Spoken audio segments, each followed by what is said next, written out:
opulencia, pero digna. Pasos peatonales, 3 pasos carrozables de nivel adicionales, entradas adecuadas, o sea, en superautopista usted no puede entrar en T, sino que tiene que tener un carril de acceso y el ancho de la vía permite aquello.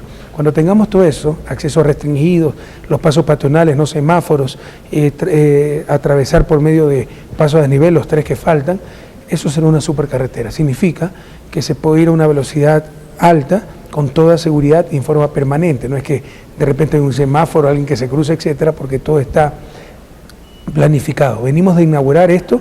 Ese distribuidor de tráfico de Pujilí es de los más grandes del país. De su clase estoy casi seguro que es el más grande y está entre los más grandes de todas las clases. Entonces, la alegría popular inmensa, miles de personas, y de ahí hemos venido como Indiana Jones más o menos, cambiarnos de ropa y estar en esta entrevista con mucho gusto, cansados, pero muy satisfechos de la jornada cumplida. Pero señor presidente, ¿por qué no aperturar estos 27 kilómetros cuando ya esté la obra? Porque el compromiso gubernamental es la Jambelí, la Tacunga, Ambato. ¿Por qué aperturarla por tramos? Porque es peor, pues si no se la abre por tramos. ¿Es necesario? A veces no es contraproducente, a veces por los accidentes de tránsito. De ninguna manera, va a ser una vía congestionada después que... No, esos 27 kilómetros no se van a congestionar nunca. Y el mismo tráfico que llegaba por la Tacunga Salcedo. O sea, esto solo es beneficio. O sea, la Tacunga Salcedo no va a tener 28.000 vehículos diarios. Algunos seguirán yendo, porque querrán parar a comer ayuya, chuchucaras, helados de Salcedo. Pero será que el 10%, 2.800, es 28.000. Y sobre todo el tráfico pesado ya podrá ir con toda comodidad y con mucho más ahorro de tiempo. Esto ahorra media hora entre Quito y Ambato. Esto fomenta mucho el turismo, la eficiencia productiva. Ya podrán ir por este paso lateral, pero por supuesto se sigue trabajando en ampliación de la Tacunga, Jambelí, Ambato, y de ahí se conecta con el paso lateral de Ambato, que también habíamos tenido graves problemas para estabilizar los taludes. 2, 3 compañías nos incumplieron, pero ya finalizarán los trabajos en el mes de julio. ¿Qué decir, señor presidente, cómo le ha dejado la visita a la provincia de Bolívar en torno a lo que ha sido ya aperturar esta vía, esta sueña también de los hermanos de la provincia de Bolívar, como es unir Ambato con Guaranda? Una gran satisfacción, porque yo tengo un especial cariño a Bolívar. Siempre nuestra opción preferencial son los más pobres, los más excluidos, y eso fue Bolívar. Bolívar fue una provincia muy maltratada. Bolívar es una provincia que decrece en población. Varios periodos decreció en población por la gran migración, porque todo se destruyó, no tenía vías de comunicación. Antes de la Revolución Ciudadana no se conocía el asfalto. La vía principal, que era la Guaranda-Ambato, era de doble riego, ¿no? Ni siquiera asfalto. Y su producción, por ejemplo, Bolívar producía cebada, el bobo aperturismo, la codicia para los grandes, beneficiar a los grandes, no les importaron los pequeños. Entonces se abrieron las importaciones de cebada. Hoy 95% de la cebada es importada. Prácticamente los consumidores de cebada son las cervecerías, tienen altas rentabilidades, pero destrozaron la pequeña producción agrícola. Eso es lo que no se ve, eso es lo que no sale en los periódicos, algo similar con la salvaguardia. Sale el presidente de la Cámara de Comercio de Quito, representante de los grandes mercaderes, de los grandes importadores, y eso es lo que sale en los periódicos. Pero no sale el pequeño campesino, el frutero, el productor de frutas de Ambato, de Cotopaxi, a los cuales estamos defendiendo su producción, el pequeño textilero de Pelileo, el artesano de cuero de Ceballos. Esos no son los que salen en el periódico, y es por ellos que hacemos esta clase de medidas. Por ejemplo, el maíz. Bolívar también es un gran productor de maíz, sobre todo maíz blanco, también tiene salvaguardia, porque mientras yo sea presidente, primero vamos a proteger lo nuestro. Pero ¿cómo cerrar el círculo si es que estas salvaguardias también van a fomentar la producción nacional, señor presidente? Por eso, pues así se cierra el círculo, porque es una gran oportunidad. ¿A quién podríamos comercializar? Primero, pues el mercado nacional, pues se está reemplazando, sustituyendo importaciones, pero tenemos suficiente calidad para exportar muchas cosas. Por ejemplo, se quiso hacer un gran escándalo con útiles escolares. Todos los útiles escolares que recibieron salvaguardias tienen producción nacional. Pero es de mala calidad. Exportamos nosotros cuadernos, exportamos útiles escolares de gran calidad, sino que alguna gente prefiere el cuaderno de Disney. Muy bien por ello, pero que paguen un poco más, sobre todo frente a la apreciación del dólar, que ha puesto en desventaja a nuestros productores. Esto es una gran oportunidad para los agricultores, ganaderos, la protección a la leche, los quesos, etcétera. Artesanos del cuero, textileros, blue jeans de Pelileo, microempresarios, pequeña industria, para fortalecer su producción y ser más competitivos.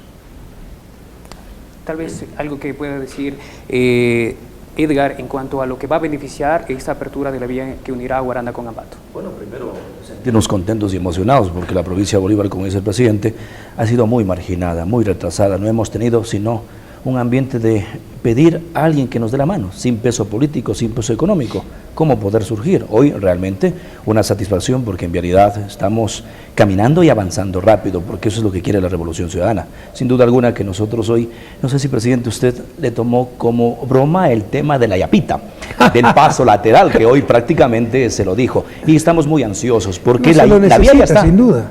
Se lo necesita. Pero la yapita falta. Sí, pero la yapita es 42 millones de dólares. Claro. Entonces estamos en un año difícil, ya están los estudios, todo eso. Ojalá, Dios mediante, que podamos empezar el 2016. Pero 2015 va a ser muy difícil, ¿no? Porque ya tenemos financiado el país, ¿no? El programa anual de inversiones. Entonces, pero es difícil encontrar más financiamiento. En consecuencia, nuevas obras tendrán que esperar un poquito. Sí, sin duda alguna que esto es importante. Ahora estamos ya con un equilibrio de precios en torno a lo que los agricultores van a ser beneficiados, en torno al maíz, de lo que produce la provincia de Bolívar. Cuidado, que otro de los mitos es que las salvaguardias va a elevar los precios, no tienen por qué elevarlos. Prácticamente todos los productos a los que se ha puesto salvaguardia o son suntuarios o son de consumo duradero, significa la lavadora, que además de tener producción nacional puede postergar su reemplazo, y tienen producción nacional. Entonces, si usted, en vez de comprar la manzana extranjera, compra la manzana de Ambato, no tiene por qué pagar un centavo más. Ah, pero es que estamos coartando la libertad. Son los cuentos de la libertad de los neoliberales. A eso le llaman libertad. Que ellos puedan comprar salmón de Noruega, caviar, mientras no hay carreteras, escuelas, mientras se destruye la producción nacional. Para nosotros libertad, que la gente tenga trabajo, tenga buen ingreso, tenga educación, es decir, igualdad de oportunidades, libertad para elegir opciones, pero de vida, no de estos consumos suntuarios, etcétera. Entonces estamos trabajando por la verdadera libertad, que es la no dominación. Para los neoliberales la libertad es la no intervención y que quiebre la economía, pero que ellos sigan consumiendo salmón noruego. Eso es lo que está en juego, eso es lo que la gente tiene que decidir que apoya. Si tiene apoyo de parte de las autoridades de la provincia de Bolívar, ¿cómo se siente usted? Sí, en la sierra, vea, si alguien beneficia las medidas tomadas por el gobierno, es a la Sierra Central, que es alta productora, gran productora de hortalizas, de frutas, de textiles, de artículos de cuero. Todo eso ha recibido salvaguardias para fomentar la producción nacional. Y les insisto, no es que son ineficientes y les estamos dando protección adicionales, no. El dólar se ha fortalecido casi 30%, 27% con respecto al euro y más del 30% con respecto al peso colombiano, para ponerle un ejemplo de aquícito nomás. ¿Qué significa eso? Suponiendo, para simplificar, que un peso colombiano valía $1, ¿ya? Y los zapatos colombianos valían $100, 100 pesos, nos lo vendían a $100, un peso, $1.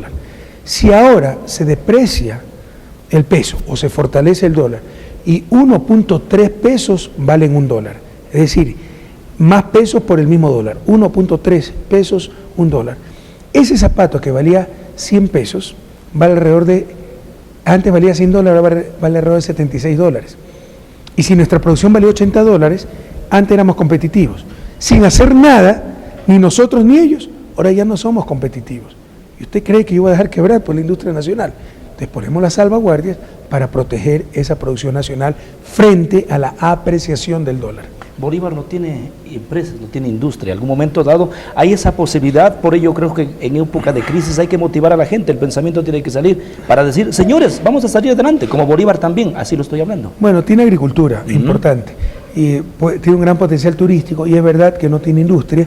Nosotros hemos dado fuertes incentivos para que la gente, con el Código de Producción, hay incentivos tributarios, etcétera, para que la gente invierta en provincias como Bolívar, pero lastimosamente sí tenemos una clase empresarial un poco cómoda, que siempre se quiere quedar en los grandes centros económicos. Ojalá pronto cambie esa mentalidad. Muchas gracias, presidente. Señor presidente, incuestionablemente que hay que destacar esta nueva red vial del Ecuador, especialmente en el centro, el Ambato-Guaranda, la vía que se acaba de entregar también entre Salcedo y La Tacunga, que incuestionablemente significa una reactivación porque son zonas muy productivas. Pero como que queda allí una tarea pendiente, y esa inquietud que lo trasladamos es la vía que ha avanzado de la Panamericana, el ensanchamiento ha avanzado solamente hasta Salcedo, y como que ahí ha quedado estancado y no avanza esa ofrecida vía hacia la ciudad de Riobamba, señor presidente. Bueno, ya va a avanzar, pero no podemos hacer tampoco todo a la vez, ¿no? Está bien, Ecuador ya cambió y miren cómo ahora ven lo que falta.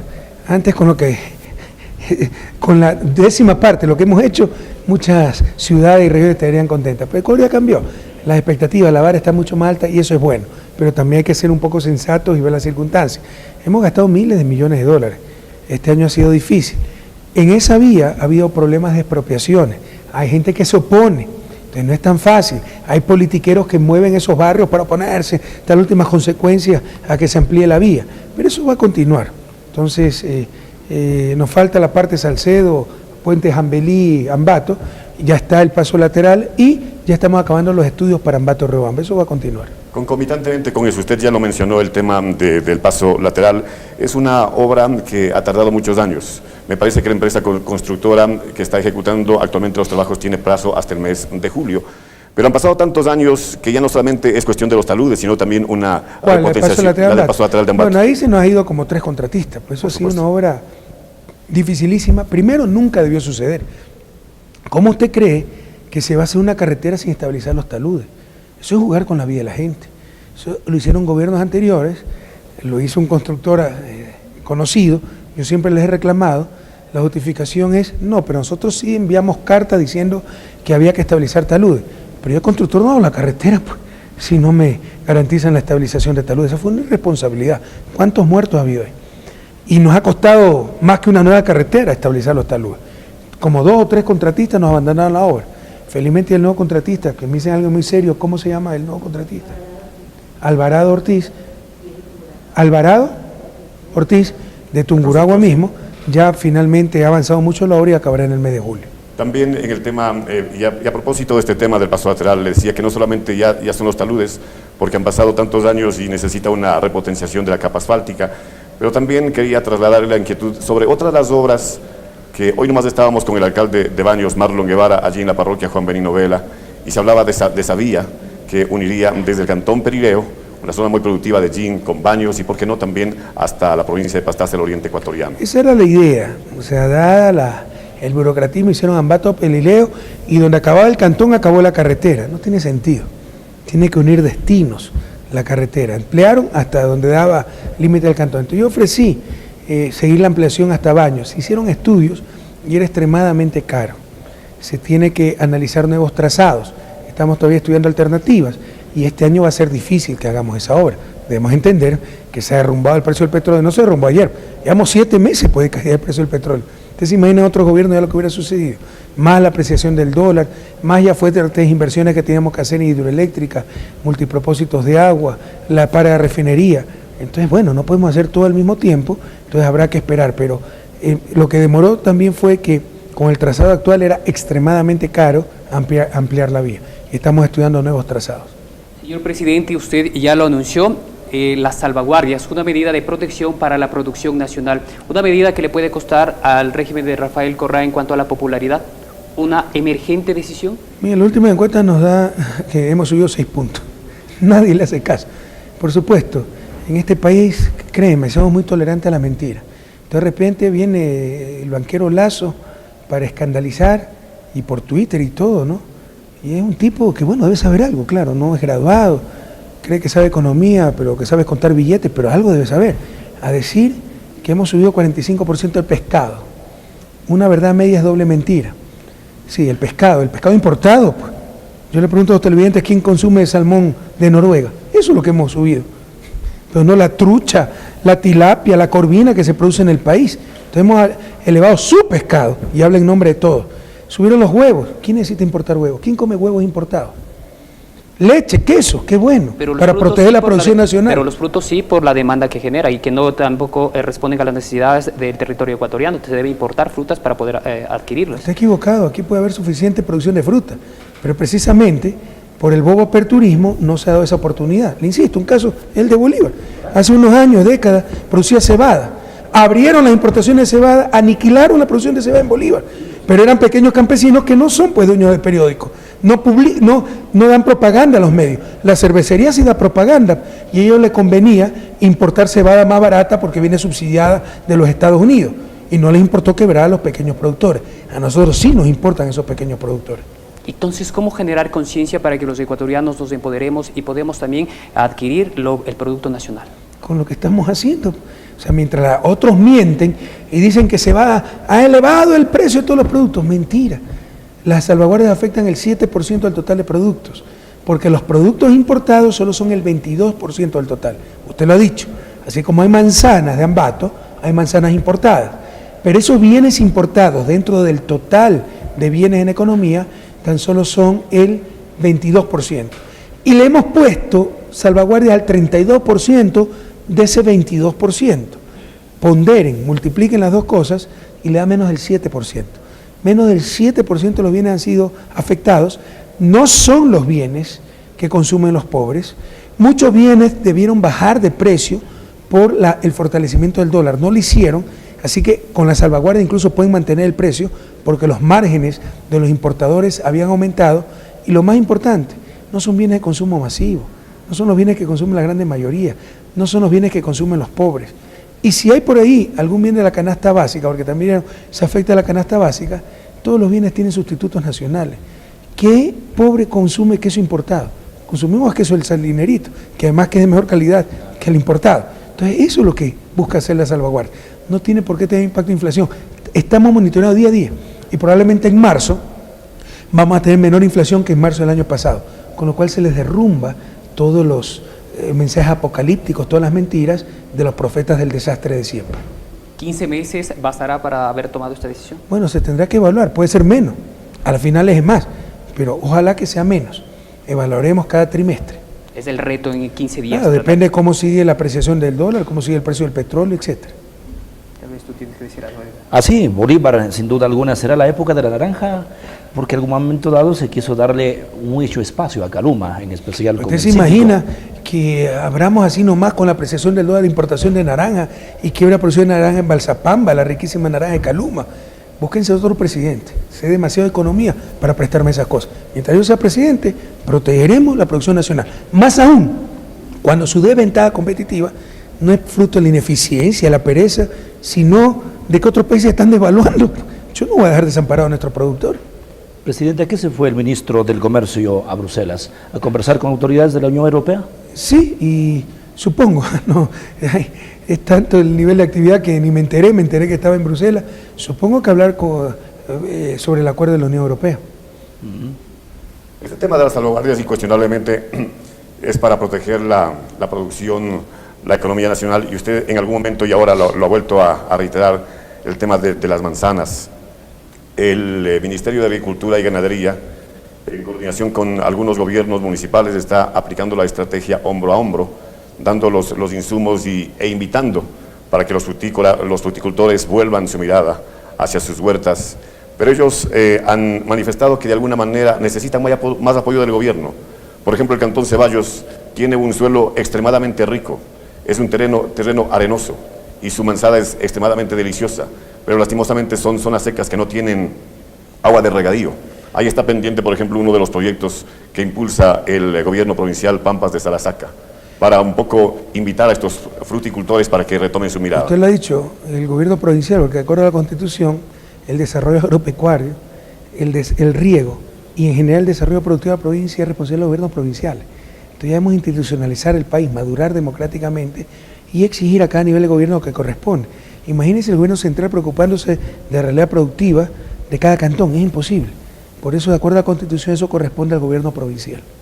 Pero también, por ejemplo, mencionó usted la situación de los productores, los artesanos, los fabricantes de calzado en la provincia de Tungurahua, que de alguna manera han reconocido que sí utilizan cierta materia prima importada y que eso implicaría de alguna manera un ligero incremento en el costo de los zapatos. ¿Cuál, por ejemplo? Bueno, hemos conversado con Lilia Villavicencio, que es la productora de Caltu, y más bien ella está buscando un acercamiento con el gobierno para buscar esos acuerdos. Es que hemos sido muy cuidadosos en eso, entonces cuidado que algunas veces se dicen las cosas así nomás. Y bueno, probablemente habrá alguna materia prima que se le puso aranceles, pero porque hay producción nacional. Entonces sí tienen que hacer un esfuerzo o capacidad de producción nacional. Entonces fíjense, usted da un buen ejemplo.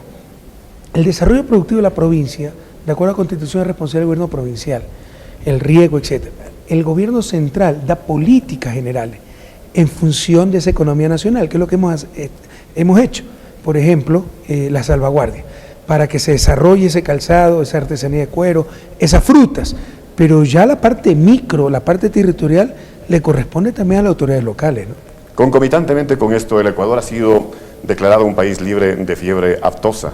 Es una y gran eso noticia. es una noticia, especialmente para sectores productores ganaderos de Mocha, del cantón Píllaro.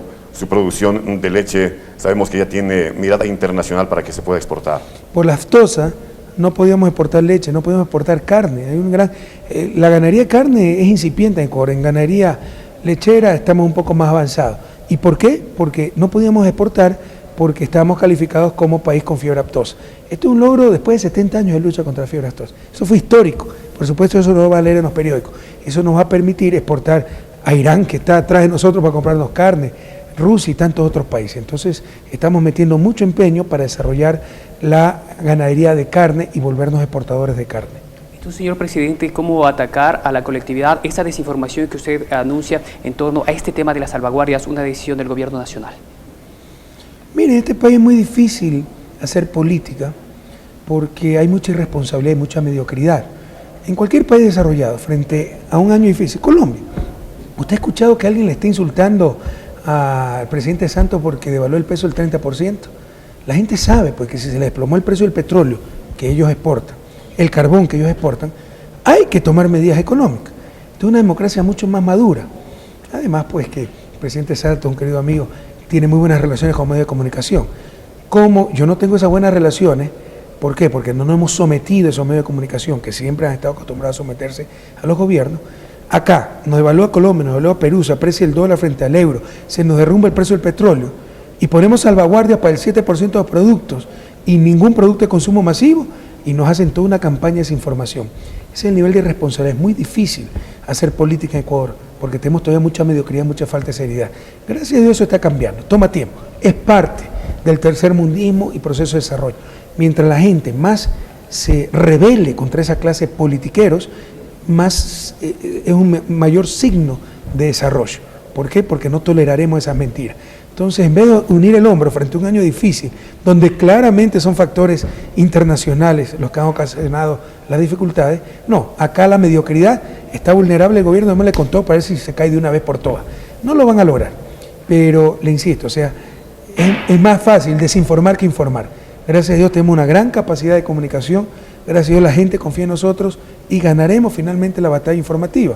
Pero las cosas deberían ser mucho más fáciles si tuviéramos una posición seria, responsable, si no tuviéramos tanta mediocridad, si no tuviéramos tanta manipulación en ciertos medios de comunicación. ¿Podemos los ecuatorianos entonces estar tranquilas en cuanto a las medidas adoptadas por su gobierno? Bueno, en principio hemos manejado muy bien las dificultades. Le insisto, esto no empezó ayer. Llevamos un año de apreciación del dólar, 7 meses de caída constante del precio del petróleo, bajó de $90 a $40, como es conocimiento público. Por la tercera parte de eso, con la partidocracia tendríamos alza de luz, teléfono, gas, gasolina. Pregunto yo a la ciudadanía qué de aquello ha pasado. Pero los pelucones están bravos porque le subió el licor, el salmón importado.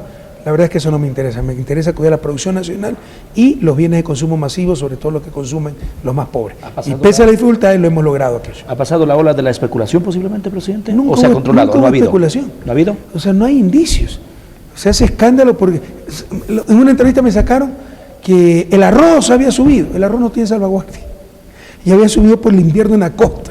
Pero ya mezclan todo. O sea, no dejarse asustar.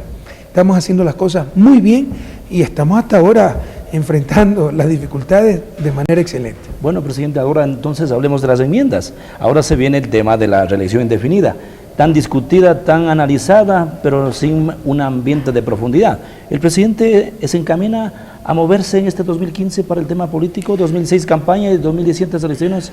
Atrás de Rafael Correa, ¿quién está en el tema político hablando de Alianza País? Ese es un buen ejemplo de la mediocridad de la clase política.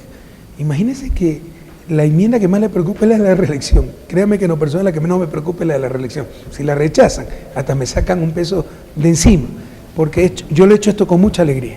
Pero sí, cansa, 8 o 10 años de lo mismo, se abandona familia, mis hijas están en el extranjero, mi esposa es extranjera. Entonces, por supuesto, tenemos una gran responsabilidad sobre los hombros. Pero es chistoso, ¿no? Porque para los mediocres, para los ambiciosos, esa es la enmienda que más le preocupa. Para mí, créame que es la que menos me preocupa. ¿Y cómo engañan a la gente?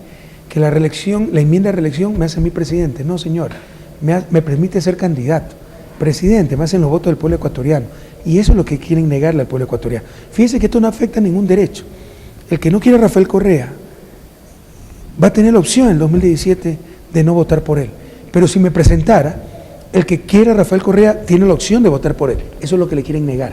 Entonces ellos son los que están limitando nuestros derechos. Porque además que lo personal es lo que menos me interesa.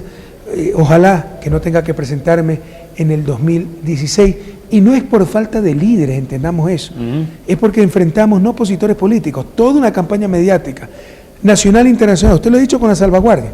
Lo vemos cada día, ¿no? Las disque protestas pacíficas cuando quieren quemar policía y todo lo trastornan. Las víctimas son victimarios y los victimarios víctimas. Estos 3 prófugos de la justicia ahora son angelitos que por denunciar corrupción se fueron presos. Mentira. Firmaron una denuncia dolosa con abogado privado, mintiendo sobre el 30S, acusando al presidente de lesa humanidad. Eso en cualquier país del mundo es delito. Es una demanda maliciosa y temeraria. Pero ya son los angelitos que perseguidos por combatir la corrupción. Entonces, con tal nivel de mentira, no es que no tengamos líderes. La cuestión es qué líder podrá franquear toda esa campaña, esa información, manipulación que le va a presentar la prensa enemiga del gobierno. Entonces, esa es la pregunta. Muchísimos líderes tenemos. Nos hemos preocupado todos estos años de formar líderes. ¿Quién conocía a Lenín Moreno antes? Un líder. Jorge Glass, Gabriela Rivadeneira, Viviana Bonilla, y me cansaría de enumerar. La pregunta es, ¿qué líder puede franquear el cerco que le va a poner la prensa corrupta? ¿No hay relevo todavía en Alianza País? Le estoy diciendo muchísimo relevo. La pregunta es, ¿qué relevo? A mí ya me dicen candidato teflón. O sea, todos los medios de comunicación presentan la misma mentira al mismo tiempo y la gente nos cree a nosotros. Antes, ¿qué gobierno aguantaba 2 titulares de la prensa corrupta? Nosotros hemos aguantado 200. Acuérdense, en el 2009, en mi posesión, coludieron, se pusieron de acuerdo el Comercio, el Universo, Expreso y Heroy, primera página, a la hora, 2 colores, por la libertad de expresión y todas sus mentiras. Y ni cosquillas nos hicieron. Pero le pregunto, ¿cuántas personas en el país tienen esa capacidad? Entonces, líderes hay. ¿Qué líder con capacidad de vencer ese cerco que va a poner la prensa corrupta? Esa es la pregunta. ¿Cuál es la prensa corrupta, presidente? ¿La grande, el la Universo, poderosa, el Comercio, o la chiquita? Teleamazonas, Ecoavisa, todos los que en vez de informar, hacen política. ¿Quién les dio ese derecho? ¿Con qué legitimidad lo hacen? Su deber es comunicar, informar, pero usted ve que son politiqueros disfrazados de periodistas. Diego Kendo, Gonzalo Rosero, María Josefa Coronel, y me cansaría, Pinargote. O sea, es deshonesto. Estos creen que ser honesto es no pedir coima, no aceptar soborno. Sobre todo en ciertos roles hay honestidades que son más importantes, como honestidad intelectual.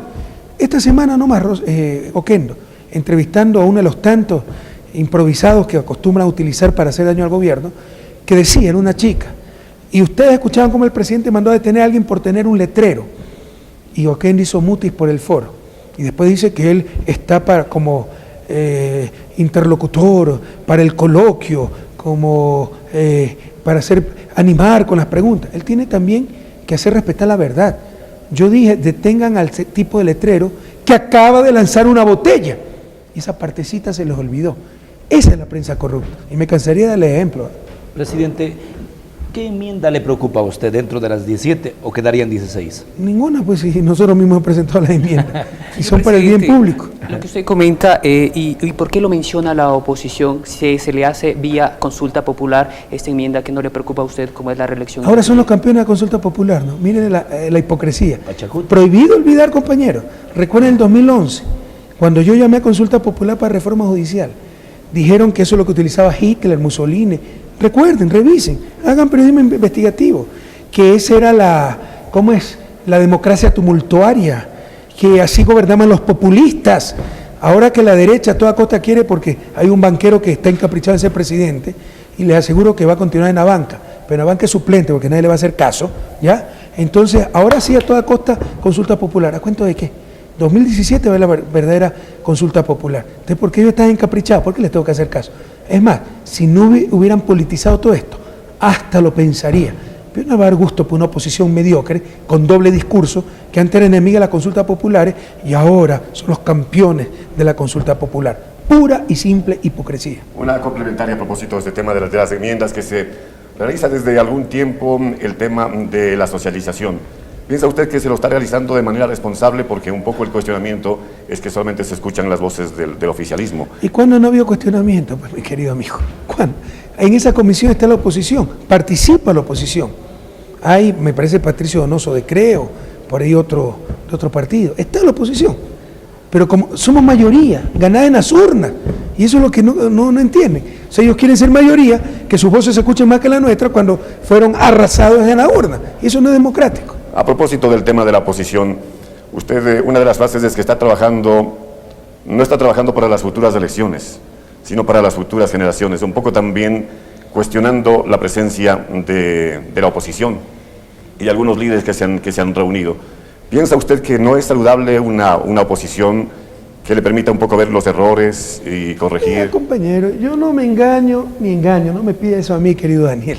Siempre el pueblo ecuatoriano podrá esperar de mí la verdad, aunque no sea políticamente correcto. O sea, para satisfacer a los periodistas, a ciertos sufridores, yo tendría que decir bienvenida, esa oposición, muchas gracias, crítica gratuita, pero no es verdad, pues. ¿Usted cree en la cita de Cuenca, que es a lo que se refiere? ¿Qué propuesta hubo? Lo único que lo unía era estar contra Correa y contra Revolución Ciudadana. ¿Usted cree que esa es una oposición que vale la pena?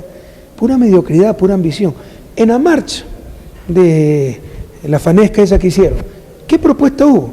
Se oponían a la salvaguardia, obreros y campesinos, o sueldos dirigentes de obreros y campesinos en favor de los cuales la salvaguardia. ¿Quién entiende eso?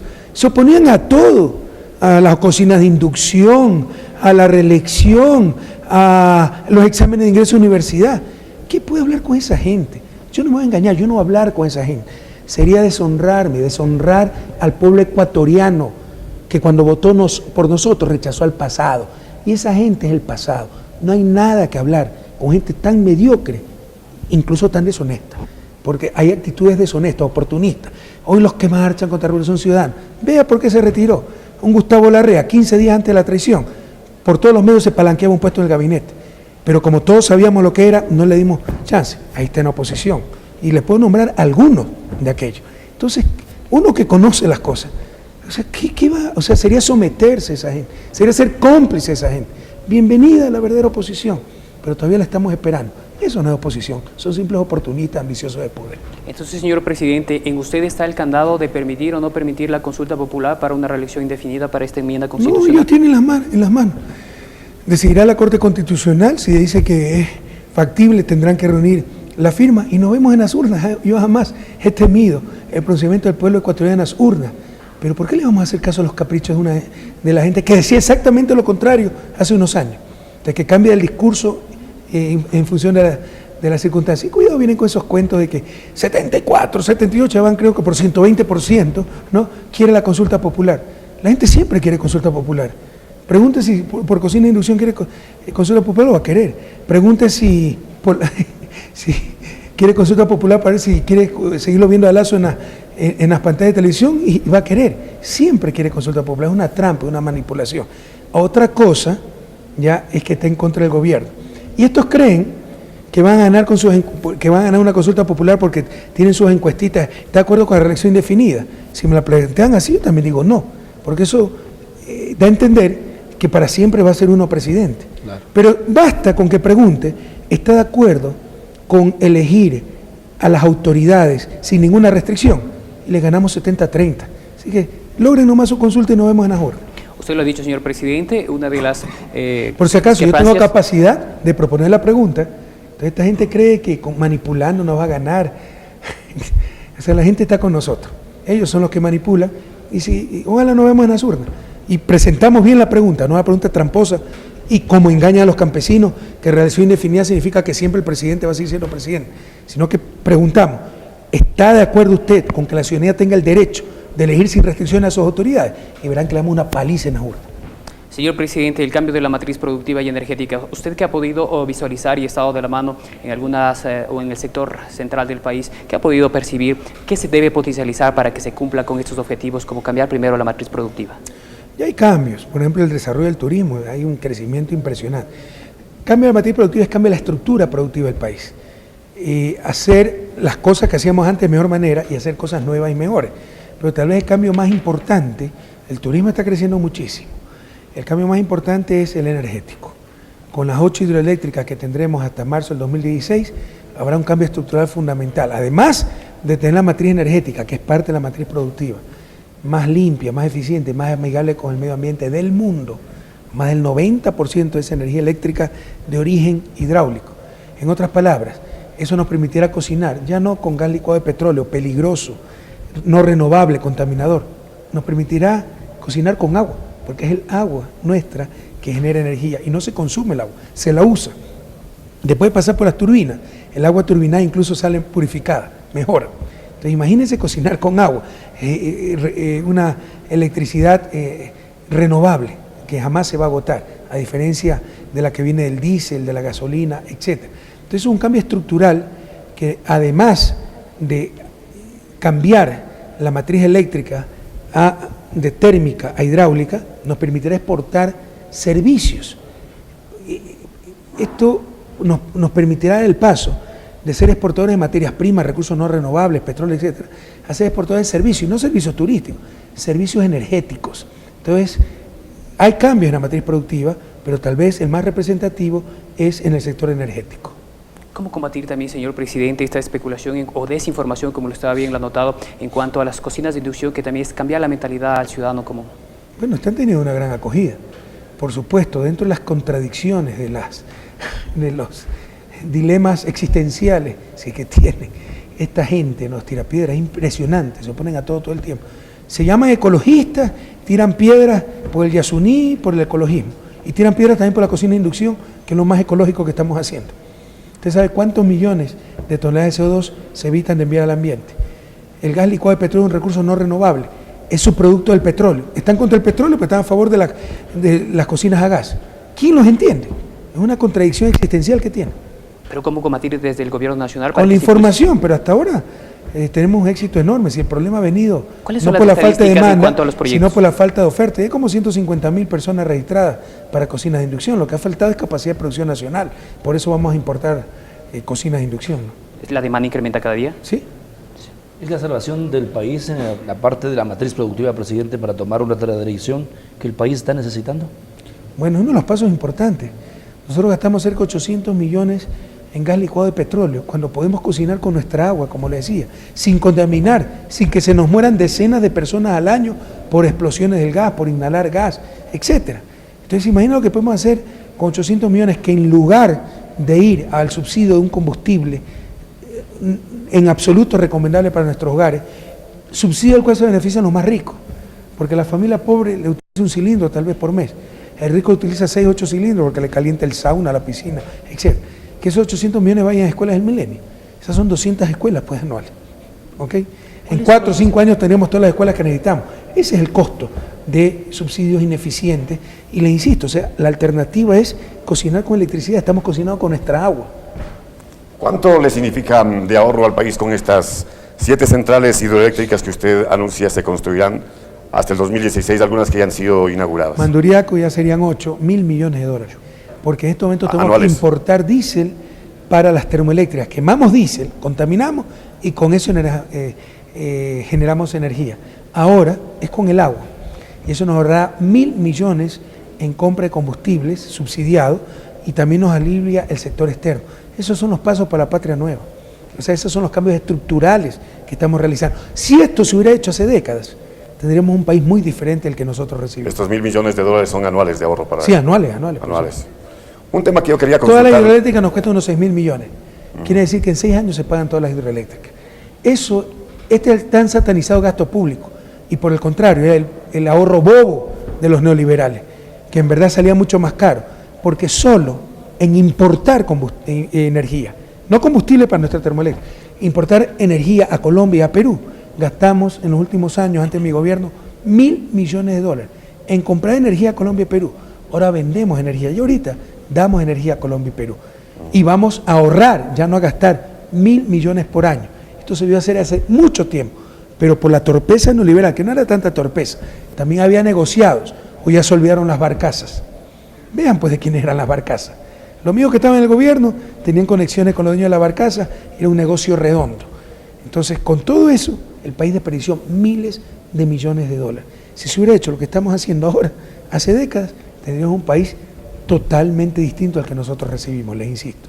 Le propongo un poco un cambio de tema, señor presidente. Yo quisiera consultar su criterio sobre usted ha mencionado el aporte para los niños, para los jóvenes, pero quisiera consultar su criterio sobre jóvenes que están expuestos al tema de las redes sociales, con temas de violencia sexual, familias de alguna manera desintegradas y no hay un filtro que los oriente a los jóvenes. Desde su programa Plan Familia, ¿qué podemos hacer por estos jóvenes, por estos niños, para darles la información y que estén encaminados hacia el buen vivir que usted propone? Vea, no todo puede hacer el Estado. Esto es responsabilidad De la compartida, familia, por supuesto. familia, el ejemplo de los dirigentes, el Estado, sistema educativo, etcétera. Eso es ilegal, ¿eh? Cuidado. Y en nuestro Código Penal está tipificado ese delito. Acoso a través de medios electrónicos, etcétera, a menores de edad. O sea, si algún padre de familia conoce eso, lo puede denunciar. Es más, puede denunciar las propias redes, porque Twitter, ¿cuál es el otro? El Facebook y todo eso prohíben esas cosas. Entonces esto es tarea de todos. Pero qué bueno que toque el Plan Familia, porque es una de las grandes... También marcharon contra el Plan Familia, porque, o sea, quieren lo anterior. Yo este sábado, porque estoy harto de tanta desinformación, voy a presentar cosas que no quería presentarlas por lo duras que son, ¿ok? Como en ferias libres, delante de niños de 4 o 5 años de edad, banalizando las cosas, enseñaban cómo poner preservativos. En ferias libres, ese es el país que queremos. Ah, es que el enfoque es de derechos. O sea, ¿derecho a qué? O sea, una niña de 12 años, que ya es una adolescente, la adolescencia puede empezar de los 10 años. O sea, ¿vamos a permitir que vaya a un centro de salud a pedir anticonceptivos sin que sepan sus padres? Sin decirle al centro de salud, ¿por qué no retrasas un poco tu vida sexual? De nada de eso se hablaba. Del Plan Familia, lo que busca es que la familia sea la principal educadora de sus hijos, no el Estado. O sea, en el anterior enfoque, primero en el enfoque hedonista, el placer por el placer, uno de los lemas era, usa condón y disfruta un montón. Se los voy a enseñar el próximo sábado. Hay unas marchas, la marcha de mujeres de Vía Airada, por no utilizar la palabra, hace unos días en Quito, que en principio la apoya contra la violencia de género, pero ya se infiltraron los extremistas. Y a rechazar el moralismo del gobierno, porque ellos creen en el hedonismo. Ese es su problema, pero no nos lo impongan a todos. Esa es su opción, no está prohibido, pero tampoco es obligatorio. Y eso es lo que se enseñaba en el plan, en IPLA anterior. Usa condón y disfruta un montón. Y si tienes un problema, no hables con tu padre, anda al centro de salud a pedir anticonceptivo. Por favor, yo soy padre de familia. Eso queremos para nuestros hijos. Yo no quiero eso para nuestros hijos. Entonces, el Plan Familia pone como principal vehículo a los padres en la educación de sus hijos. Y las quejas que hemos escuchado son absurdas, son torpes. Que el enfoque debe ser derecho, el derecho a libertinaje sexual a un adolescente. Adolescentes son hasta de 10 años, ¿no? Esto es un enfoque de valores, no son excluyentes, derechos y valores. Pero hay que tener valores, responsabilidad, el valor de la afectividad, etcétera.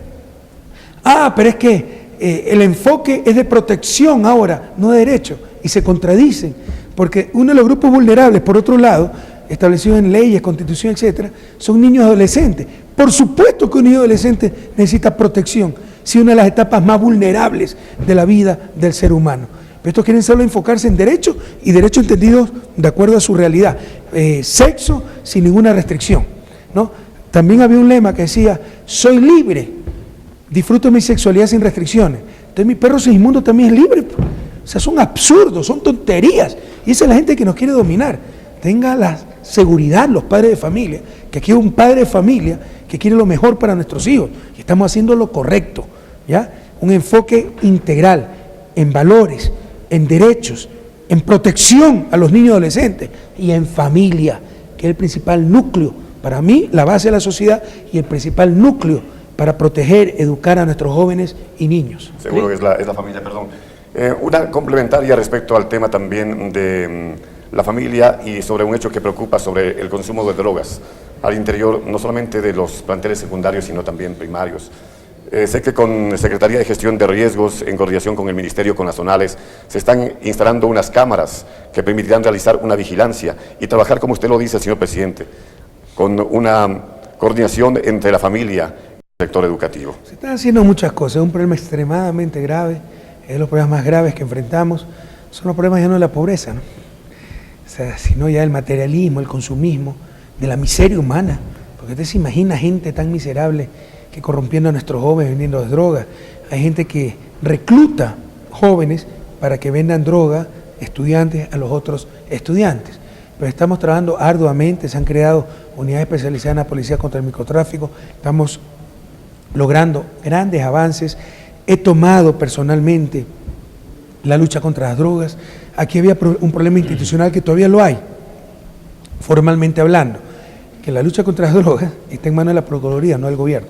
El CONCEP pertenece a la Procuraduría, al Consejo de Sustancias Estupefacientes. Entonces ya estamos haciendo reformas legales para que pase al Ejecutivo directamente a cargo del presidente y sea un enfoque integral, educativo, de inclusión, pero por supuesto también de seguridad. La policía tiene que actuar, es un crimen el microtráfico. Entonces estamos haciendo grandes avances, pero aquí también tiene un rol muy importante la familia, los padres, que sepan dónde están sus hijos, que sepan a qué lugares van, que se preocupen los padres de hacerle un adecuado seguimiento lleno de amor, ¿no? Pero seguimiento a sus hijos.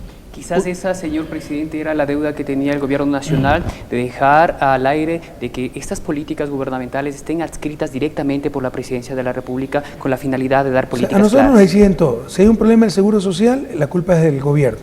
Pero cuando les conviene es autónomo. ¿Ya? Algo similar, o sea, el concepto no era del gobierno central. Entonces, yo tenía limitaciones graves, formales, legales, para involucrarnos totalmente en la lucha contra las drogas.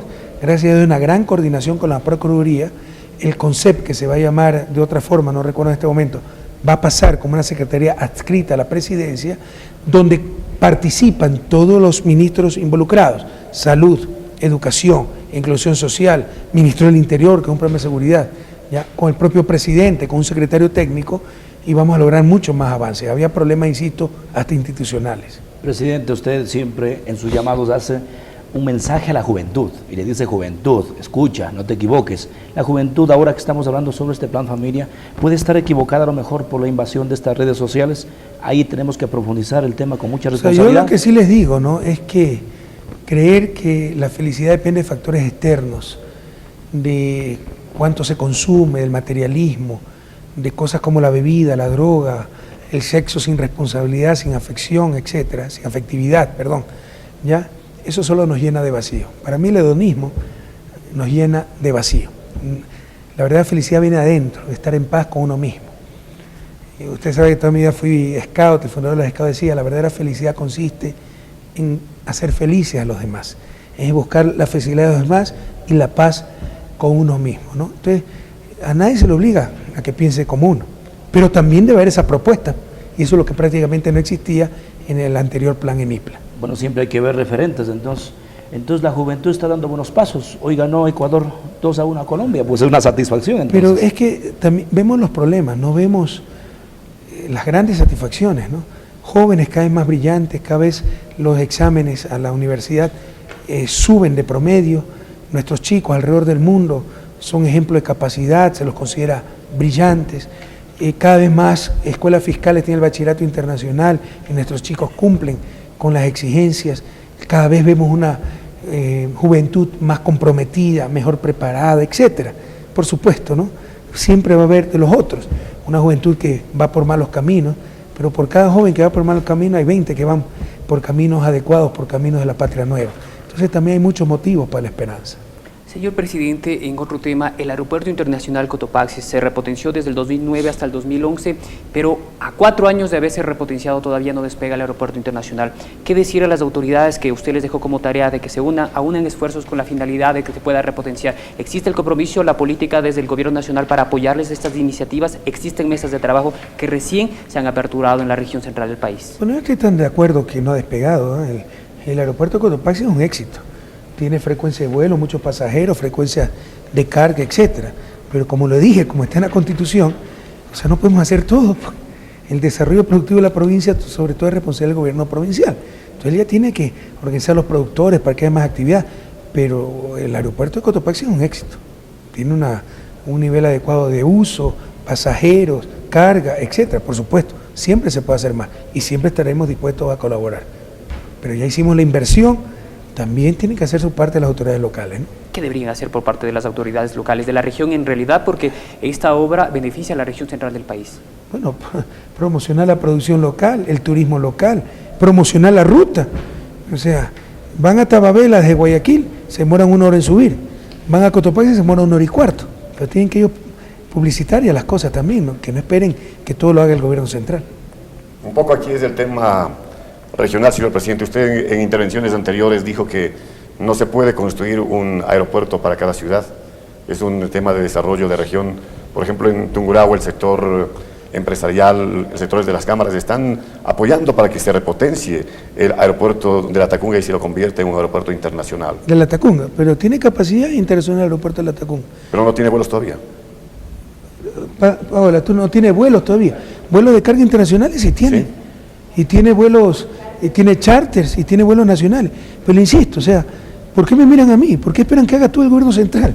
¿Dónde están las autoridades locales? ¿Dónde están los prefectos, etcétera? ¿Dónde están los sectores productivos de la Sierra Central? Ya el gobierno ha hecho tremenda inversión. Ya la empresa pública, que estuvo a punto de quebrar, de desaparecer, tiene frecuencias al aeropuerto de Cotopaxi. ¿Qué esperan? ¿Que uno venga a sembrar las flores, embarcarla? Menos paternalismo, compañeros. Hacerse una autocrítica. También se necesitan esfuerzos de las autoridades, de las diferentes instancias de representación locales.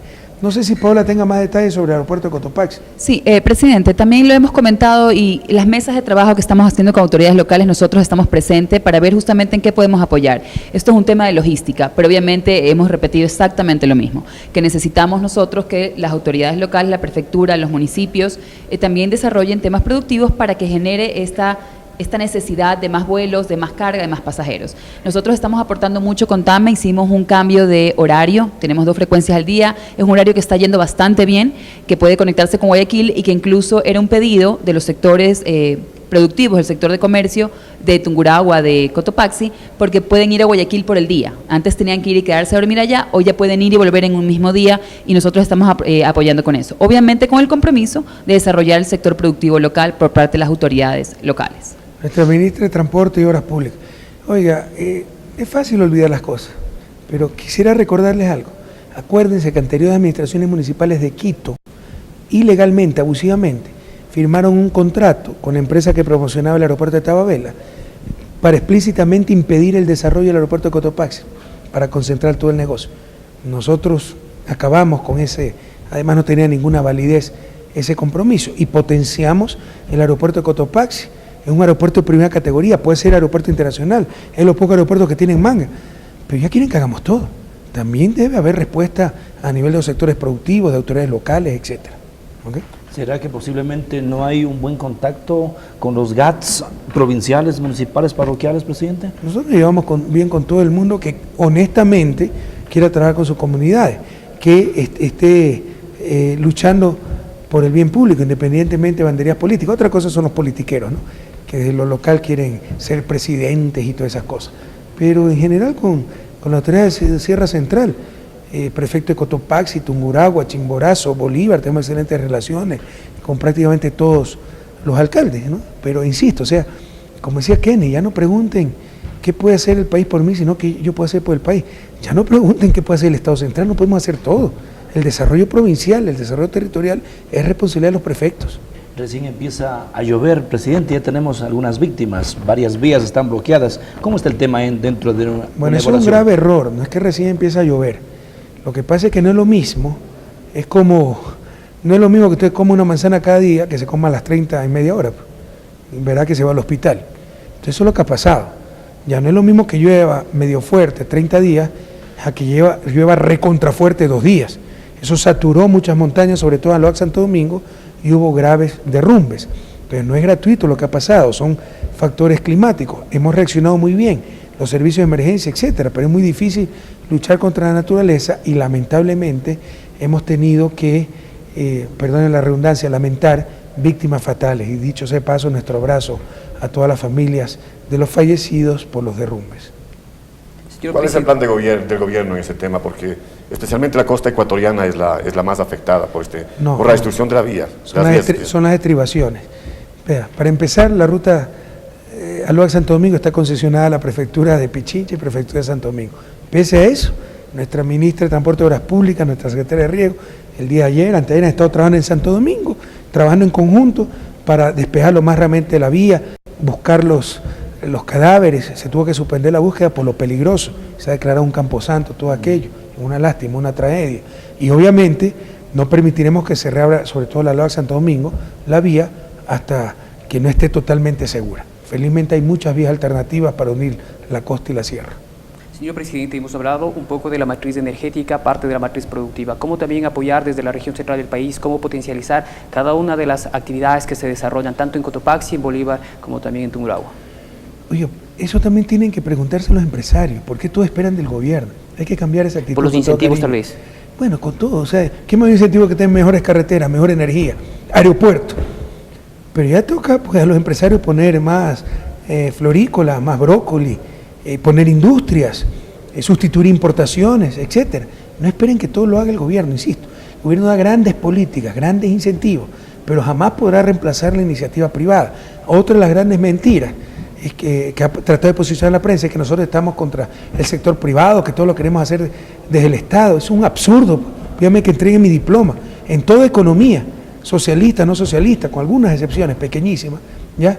La mayor parte de la producción de empleo la genera el sector privado. Lo que hace el sector público es políticas que permitan generar esa producción de empleo, como la salvaguardia, como infraestructura, caminos, red vial, como energía. Todo eso hemos hecho. Pero también le toca al sector privado responder, y ya ha respondido, ¿no? Tenemos un sector florícola que pese a la dolarización que resta competitividad, pese al colapso de uno de los principales mercados como es Rusia, sigue produciendo, sigue exportando el brócoli, ha aumentado muchísimo. Las exportaciones no petroleras han aumentado 140%. Está respondiendo, pero hay que ir mucho más rápido, eso lo tenemos claro. Con dinero se avanza. El petróleo y su precio ha bajado totalmente. ¿Seguirá bajando? ¿Cuáles son los estímulos o los desalientos que nos pueden venir como ecuatorianos? Vea, yo soy especialista en teoría del mercado, no Walter Mercado, astrólogo, no sé el futuro. Nadie le acierta el precio del petróleo. Sin embargo, nuestra expectativa es que si baja, tan solo bajará un poco más y de ahí tendrá el efecto rebote, porque es claro que ha bajado más allá de lo que se llama los fundamentos del mercado. ¿Y de qué depende el fundamento del mercado? Entre otras cosas, del costo de producción.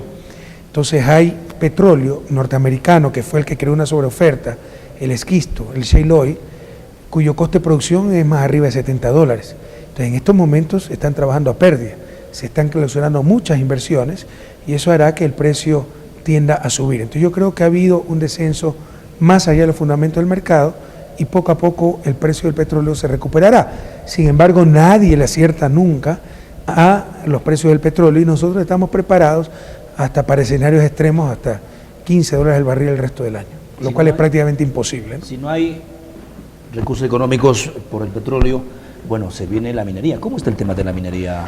¿Por qué se ha silenciado? Tratándose de desarrollar pese a todos los obstáculos. Hemos cometido errores por puristas, ¿no? Que los contratos más exigentes del mundo fueron tan exigentes que no hubo inversión. Entonces hemos corregido errores, no había institucionalidad. Ya tenemos el Ministerio de Minas.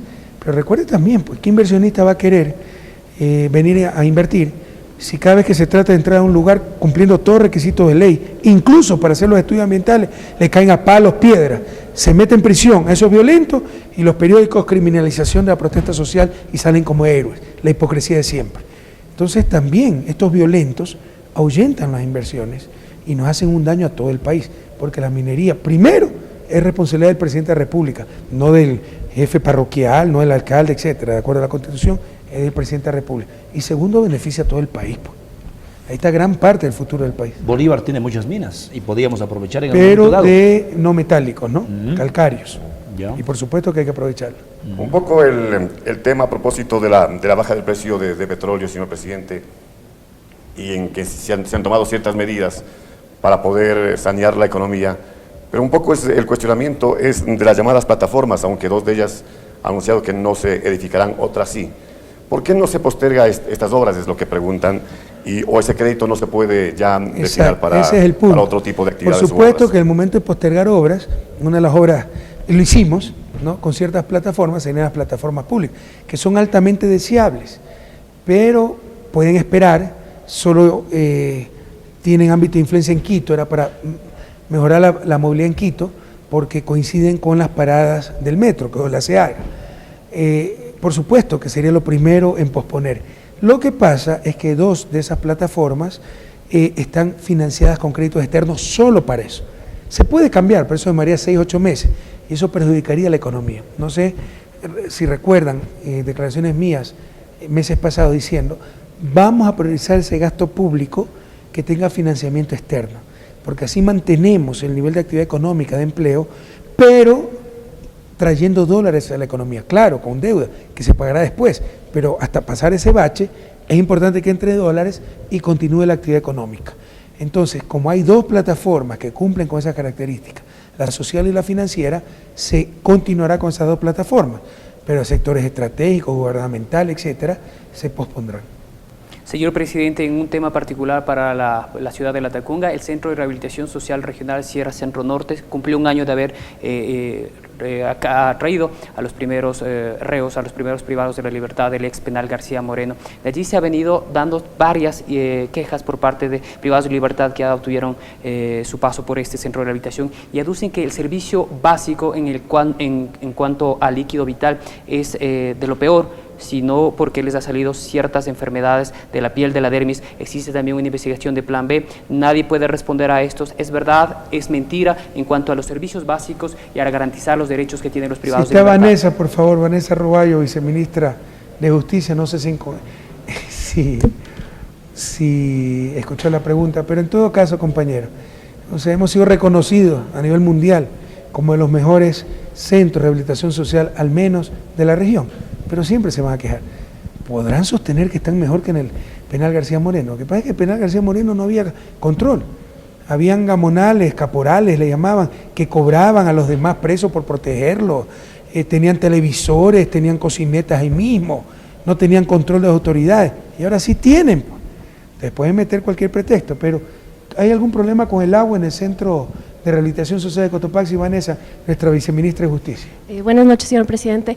Nosotros en el Centro de Rehabilitación contamos con una planta de tratamiento para tratar el agua que entra al centro. Sin embargo, adicional a eso, hemos firmado un convenio con el municipio, entre el Ministerio de Justicia, el SECOV y el municipio, para garantizar agua potable desde la planta de Alcoceres.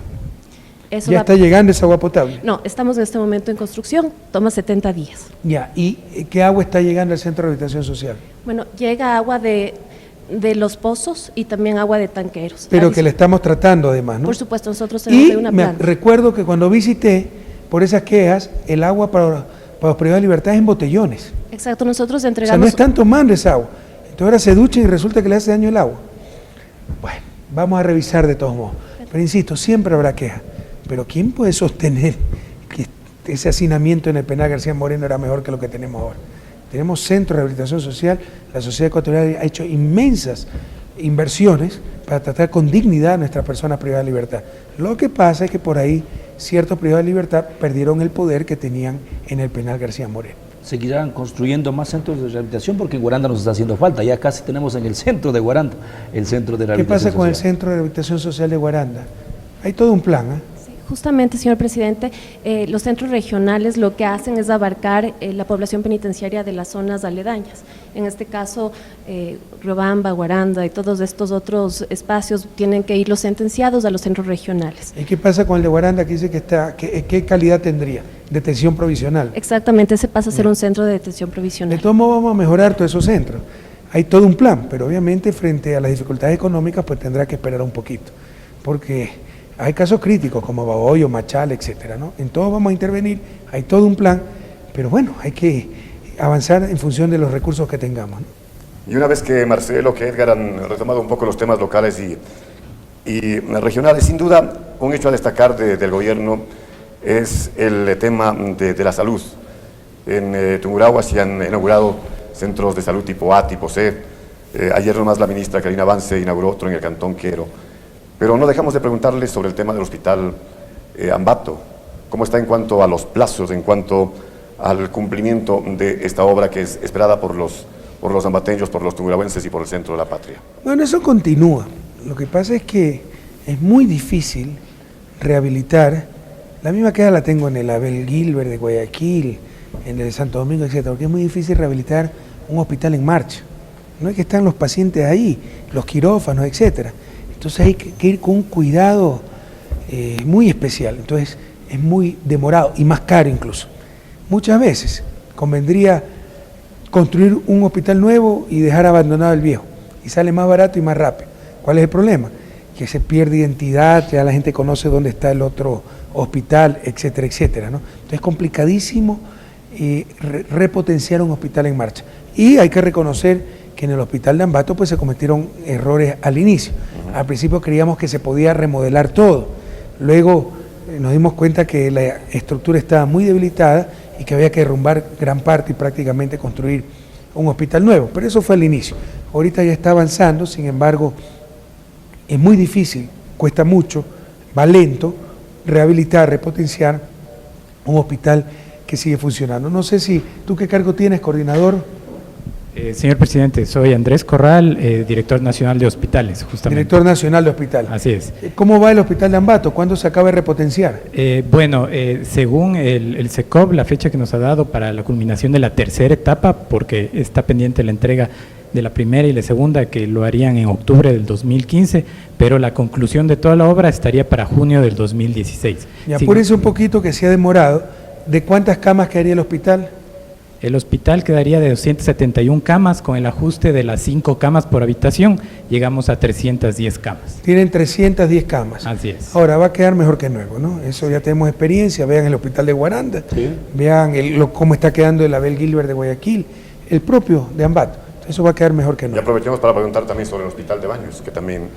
Bueno, ese es un hospital básico de 20 camas, me parece, ¿no? Camas, ¿y se está construyendo ya? Sí. Baños, Sicchos, eso avanza. Sicchos igual. Aprovechado, señor presidente, para preguntarle cómo va también la repotenciación del Hospital General Provincial Latacunga. Estamos avanzando, sobre todo en la construcción de la torre de consulta externa y emergencia. Hubieron algunos problemas que afortunadamente han sido superados. El hospital está brindando la atención normalmente como parte del plan de contingencia también, y de igual manera el hospital, en este caso de Latacunga, por el ajuste que hemos hecho con la intención de brindar una mejor calidad en los servicios, en las salas de hospitalización, el número de camas las vamos a mantener, pero con un mejor servicio. ¿El plazo que se ha establecido? ¿Para cuándo estará listo este? De este no tenemos una fecha todavía. ¿Cómo que no confirmada tiene fecha? Tiene que tener. Por parte del SECOV. No, pregunte la fecha y me la avisa. Ya, okay. Y ahí ha habido demora del cuerpo de ingeniero y basta. El cuerpo de ingeniero debe ser el más cumplidor, basta de eso. ¿Okay? Si hay que poner sanciones, tenemos que ponerlas, pero en todo caso va a tener repotenciado el hospital Latacunga, el hospital de Ambato. Fueron optimizados los hospitales de día de Latacunga y Ambato, son hospitales muy grandes. Vamos a tener los hospitales básicos de Baños y de Sicchos. Vamos a tener los centros de salud georreferenciados, cerca de una treintena, más todavía entre Cotopaxi y Tungurahua. Es decir, la infraestructura hasta el 2017 sanitaria de Tungurahua y Cotopaxi será histórica. O sea, será la primera región que tenga la infraestructura sanitaria completa. De hecho, es una especie de modelo, ¿no? Sí. Que se ha establecido entre Tungurahua y Cotopaxi. ¿Y por qué empezamos con Cotopaxi y Tungurahua? Precisamente porque ofrecimos algo que al principio dijimos estaba equivocado y finalmente tuvimos que hacer lo que dijimos al inicio. Básicamente que se ofreció en Ambato un nuevo hospital y después dijimos no, solo vamos a rehabilitar. Lo mismo en Latacunga. Carlos Lichan dijo vamos a pasar el hospital al otro lado del Cutuchi, lo cual no tenía sentido. Entonces luego dijimos no, lo vamos a rehabilitar. Efectivamente, en Latacunga prácticamente lo estamos rehabilitando, pero estamos construyendo toda una torre nueva y en Ambato prácticamente todo es nuevo. O sea, salieron ganando, ¿no? Porque van a tener hospitales nuevos más todos los centros de salud. Ahora que tenemos mejores vías, Guaranda también tiene su hospital y es y eso es maravilloso. Ustedes tienen 6 quirófanos. Claro. Estamos mandando a gente de Guayaquil, de Bajoyo a Guaranda. También quedó ese hospital y están de última tecnología, están los quirófanos, que estamos mandando gente incluso de Bajoyo a Guaranda. ¿No va a regionalizarse en algún momento dado? Sí, está regional ya. ¿Sí? Okay. Eso es bueno. En Cutuya, y más o menos para ya centrarnos en la parte final, señor presidente, coméntenos, ¿qué le ha dejado las movilizaciones del 19? De cierta manera se han congregado la oposición, como usted bien lo notaba, el sector campesino, indígena, con la finalidad de oponerse al gobierno. ¿Cuál es el balance que le deja el presidente de la República? El sector campesino indígena está con nosotros, vea los resultados del 2013 y vea cómo barrimos en sectores indígenas. El único lugar donde no ganamos fue Napo, donde ganó Gutiérrez porque es Napo, pero en segundo lugar quedamos nosotros. Y en las elecciones locales ya somos la primera fuerza en Napo. La gente está con nosotros, pues la gente no es tonta, los indígenas no son tontos. Ven el acceso a la educación, a la universidad, los carreteros, la escuela del milenio, los centros de salud. Lastimosamente, por los amarres que tienen, todavía tienen una dirigencia, lo mismo que el sector laboral, que no lo representa en absoluto y quieren sus espacios de poder, pues quieren estar la trinca de siempre. Y con nosotros no lo van a lograr. Miren lo que decía César Humajinga, asambleísta de Cotopaxi. En la época de Férez Cordero, hasta en la época de Férez Cordero teníamos la educación bilingüe, la salud intercultural, el CODEMPE, lo dijo él. Con nosotros no tienen nada, porque todo es en función de planificación, institucionalidad, no en función de la trinca, la troncha, el amarre. Y eso es lo que les duele. Entonces me tiene sin cuidado las movilizaciones. Sigan marchando, porque volverán a marchar en las urnas. No es que uno sea soberbio, prepotente. Somos honestos, no me voy a engañar, ni voy a engañar. ¿Qué hay que hablar con esa gente? ¿Qué usted puede hablar con César Humahinga? ¿Qué usted puede hablar con una Lourdes Estiván? ¿Qué puede hablar con un Salvador Quispe? O sea, ¿qué puede hablar con un Mesías Tatamue? ¿Cuándo marchó Mesías Tatamue cuando todos los trabajadores estaban tercerizados? ¿Qué hizo por las empleadas domésticas? Por los recicladores. Y este gobierno que se preocupa por los que menos tiene, ahí sí marchan contra este gobierno. ¿Qué puede hablar con esa gente? Yo le hago una pregunta al pueblo ecuatoriano. ¿Ustedes quisieran que nos gobierne una Lourdes Estiván, un Salvador Quispe, un César Humahinga, un Mesías Tatamue? Entre todos no hacen uno. No quiero ser soberbio, le insisto, pero ya basta de engaños sociales, ya basta de creer que eso es democracia. Eso es pura demagogia, es expresión de fuerza para ver si asustan, si someten al gobierno. Conmigo no lo van a lograr. Y si en un momento dado el pueblo ecuatoriano le da razón a esa gente, yo voy a mi casa, pero no me pidan que traicione mi conciencia y me someta a esa gente que solo busca espacios de poder. Marcharon por todo, hasta contra el plan familia. No saben ni de lo que hablan. ¿Qué hay que hablar con esa gente? Absolutamente nada. Yo no me prestaré para diálogos de sordos. ¿Cómo está su relación con Pachacuti? De hecho, algunos alcaldes de Pachacuti lo respaldan. Hoy, por ejemplo, curiosamente me parece que el amigo prefecto de la provincia de Cotopaxi, Jorge Guamán, no concurrió a la... Pero eso fue error nuestro, averiguado. Yo considero a Jorge Guamán mi amigo, ¿no? Lo aprecio. Cuando estuve en mi año en Zumbagua, de repente locutábamos juntos en Radio La Tacunga. Yo me divertía muchísimo. ¿Por qué año fue eso? 87. Y averigüé, pregunté, y no obtenía respuesta. Perdonen la expresión, se me hacían los locos. Insistí y resulta que no lo he invitado. Así que le pido 1000 disculpas.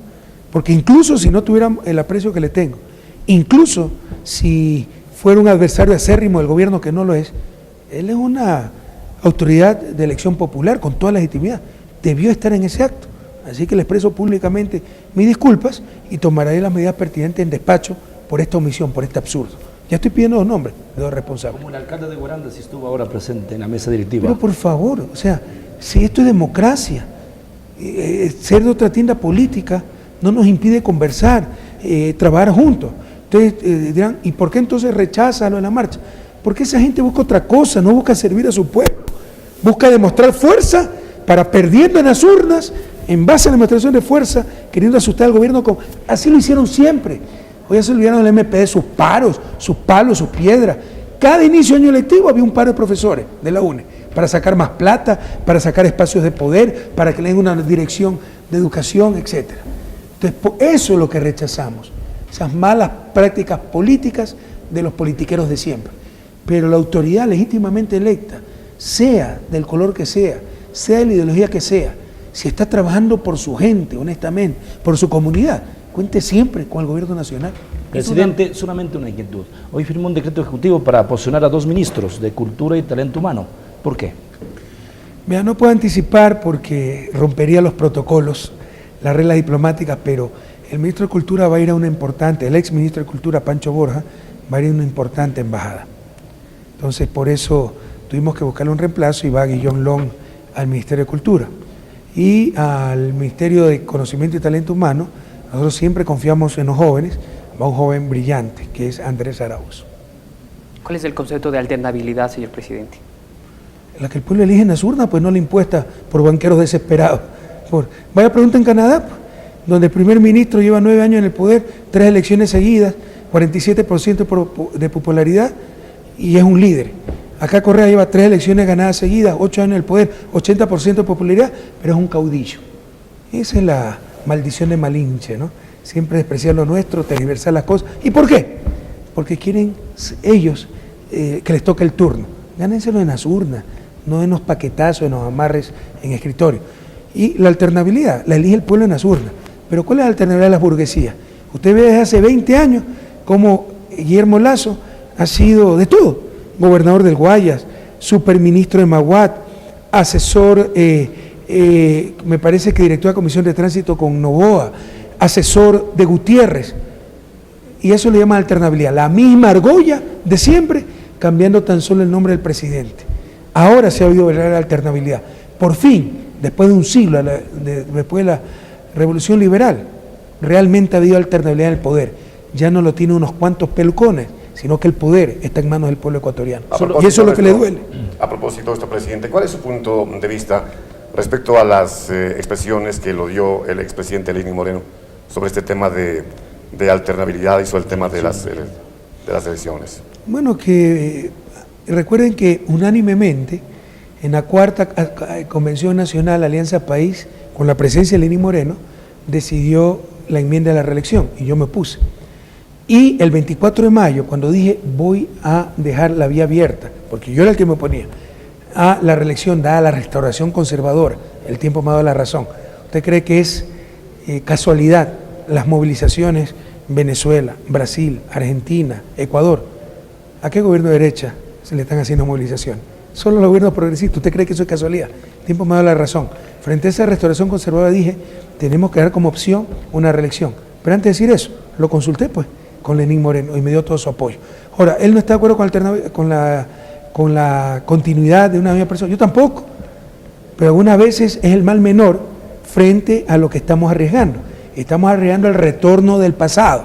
No porque tengan apoyo popular, porque tienen todo el poder económico, banqueros, porque tienen todo el poder mediático, porque tienen todas unas instancias internacionales que tratan de aniquilar a los gobiernos progresistas. Entonces no podemos ser ciegos ante la realidad. Si fuera por mí, compañero, mañana mismo, créanme, estoy bastante cansado, me iría a mi casa, pero sabemos que tenemos una gran responsabilidad con el país y con la historia. Bueno, hoy estamos brincando y saltando por las obras que se inauguró. Ojalá nada más nos hagan brincar después de un momentito nomás por la Chimbo El Cristal, que es una de las vías más antiguas del país, la del torneado, que todavía no se puede terminar, presidente. Sí, como muchas otras vías, compañero, no podemos hacer todo al mismo tiempo, pero si hay una provincia donde hemos invertido en carretera, ese es Bolívar. O ya se olvidó la Montalvo, Balsapamba, Guaranda, o ya se olvidó Guanujo, Echandía, de las más difíciles de la historia de este país, hasta muerto nos costó esa vía, o ya se olvidó la Chillanes, Bucay. Entonces está viendo la que falta, pero veamos también todo lo que se ha hecho, compañero. Antes de la Revolución Ciudadana, Bolívar no conocía el asfalto, ahora está repleta de vías de primer nivel, pero por supuesto no va a faltar, pero no podemos hacer todo al mismo tiempo. Mañana si la ministra de Transporte y Obras Públicas nos da más detalles sobre la Chimbo del Cristal. Presidente, en efecto esa vía la estamos construyendo, es una vía difícil, tiene una geografía complicada, nosotros hemos tomado ya las medidas necesarias. El torneado. Es la primera vía que unió a la Sierra y la costa, ¿no? Es lindísima esa. Sí, pero tiene unos taludes complicados, claro, tiene una zona complicada. Nosotros hemos tomado ya todas las acciones para poder terminar esta obra y el compromiso de terminarla pues lo antes posible. Estamos trabajando sobre esa obra. Ya averiguaron del hospital, la de la Tacunga, no se me hagan locos. Señor presidente, mañana será un nuevo día. ¿Cuál es el nuevo reto para el presidente de la República ya mañana 27 de marzo? Lo que siempre hacemos, trabajar hasta el cansancio, con mucha alegría, con infinito amor por la patria nueva. Seguramente con muchos errores, pero jamás duden de nuestra buena intención. Y créanme que no lo hemos hecho nada mal. Ecuador es ejemplo a nivel mundial en muchas cosas, manejo económico, políticas sociales, políticas ambientales, política internacional, etcétera, etcétera, etcétera. ¿Ya tiene la respuesta, doctor? Sí, el SECOP nos garantiza que para diciembre de este año estaría lista la nueva torre de consulta externa de emergencia del Hospital de la Tacunga. Y si se está demorando el cuerpo de ingeniero, como cualquier otra contratista, hay que aplicar las sanciones que establece la ley, ¿ok? Agradecemos la participación del presidente de la República, de igual manera a Edgar y también a Daniel por haber compartido este espacio de diálogo con el presidente de la República. Así también hago mención a las estaciones televisivas y radiales que se unieron a este diálogo, a Ciudadano TV, a Radio Ciudadana, a la red Habla Ecuador. Gracias, señor presidente, por haber compartido. Muchísimas gracias a ustedes. Felicitaciones, Cotopaxi, Tungurahua, patria entera. Lo que acabamos de inaugurar es histórico. ¿Ah? Bolívar, patria entera, no son parte de la patria. Lo que acabamos de inaugurar es histórico. Esta carretera es de primer nivel y cuando se hagan los trabajos complementarios, vías adecuadas de acceso, los 3 pasos carrozables que faltan, los 11 pasos peatonales, será una super carretera que antes no existía en el país. Felicitaciones también a Bolívar, a Tungurahua por la extraordinaria carretera, que yo creo que podríamos tener un récord, habría que averiguar. Esa carretera pasa a 4.200 metros de altura, claro. De primer orden. No creo que haya carretera de primer orden a esa altura, habría que averiguar. En todo caso, cada día la patria cambia. Y esa será nuestra mejor respuesta frente a lanzar piedras, insultos, mentiras. Nosotros lanzaremos carreteras, centros de salud, escuelas para Patria Nueva. Muchísimas gracias, Muchas presidente. gracias, Yo solamente quería decir en la parte final que cuando usted va por cada provincia, cada ciudad, un poco taradea y canta las canciones. Hoy he estado en 3 ciudades, Guaranda, en Ambato, Tierra de Flores. Y no cantó el carnaval en Guaranda. No cantó el Pero carnaval sí en el Guaranda. mercado central de Ambato sí se armó la fiesta, Y ¿no? un poco destacar también aquí esta linda tierra, la tacungueña. En ti te admira el paisaje andino. Muchísimas La gracias, señor segunda presidente. tierra del gracias a presidente de la usted. República. Gracias, Gracias, sí. presidente. Pujilí, sobre todo el cantón Pujilí, Zumbagua. Zumbagua para mí es algo muy especial en mi corazón, ¿no? Agradecerle Aprendí una vez muchísimo y uno de los años más felices de mi vida y de mayor aprendizaje. Agradecemos una vez más la participación del presidente de la República, mis compañeros, a Edgar y de igual manera a Daniel por haber compartido este espacio de diálogo con el presidente de la República. Nos volveremos a ver en una próxima oportunidad. A todos ustedes una feliz noche. Una patria amiga, repartida.